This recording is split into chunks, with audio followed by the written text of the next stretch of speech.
Ada tak? Duit yang awak cari dekat beg macam ni? Tak adalah, bos. Makcik. Makcik cakap je lah mana duit tu makcik letak. Saya nak pakai duit lah. Sebenarnya tadi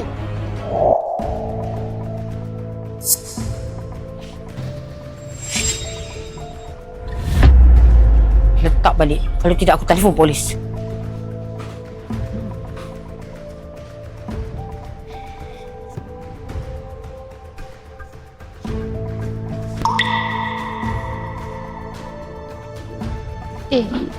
Makcik buat apa ni?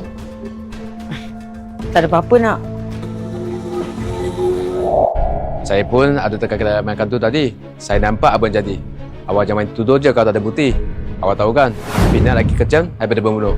Cuba cek dalam beg awak tu.